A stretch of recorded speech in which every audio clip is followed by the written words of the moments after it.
Company healthy है या नहीं, ये सिर्फ एक पेज देखकर समझा जा सकता है। स्टॉक मार्केट की लैंग्वेज में इस पेज को बैलेंस शीट कहा जाता है। बैलेंस शीट को आप सिंपल शब्दों में कंपनी का फाइनेंशियल रिपोर्ट कार्ड समझ सकते हो। जैसे स्कूल का रिपोर्ट कार्ड बताता है स्टूडेंट स्ट्रांग है या वीक, वैसे ही बैलेंस शीट बताती है कंपनी फाइनेंशियली स्ट्रांग है या वीक। बैलेंस शीट के तीन मेन पार्ट्स होते हैं। पहला होता है एसेट्स, यानी कंपनी के पास क्या क्या वैल्यूएबल चीजें हैं। दूसरा होता है लायबिलिटीज, यानी कंपनी पर कितना उधार या लोन चढ़ा हुआ है। तीसरा होता है इक्विटी, यानी ओनर ने अपनी जेब से बिजनेस में कितना पैसा इन्वेस्ट किया है। अब इसे एक सिंपल एग्जाम्पल से समझते हैं। मान लो तुम्हारे पास एक साइकिल है, तो वो तुम्हारा एसेट है। तुम्हारी पॉकेट मनी या सेविंग्स, वो भी तुम्हारा एसेट होता है।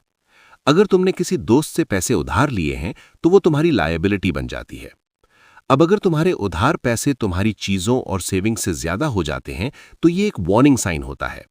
लेकिन अगर तुम्हारी चीजें और सेविंग्स ज्यादा हों और उधार कम हो, तो तुम फाइनेंशियली सेफ हो। कंपनी के केस में भी बिल्कुल यही रूल अप्लाई होता है। ज्यादा एसेट्स होना एक पॉजिटिव साइन होता है, कम लायबिलिटीज होना कंपनी को और भी स्ट्रांग बनाता है। इसलिए बैलेंस शीट सिर्फ नंबर्स का पेज नहीं होती, ये कंपनी की फाइनेंशियल स्ट्रेंथ, स्टेबिलिटी और रिस्क लेवल क्लियरली दिखाती है। जो इन्वेस्टर लॉन्ग टर्म में सेफ और स्मार्ट डिसीजन लेना चाहता है, उसके लिए बैलेंस शीट को समझना बहुत ही जरूरी होता है।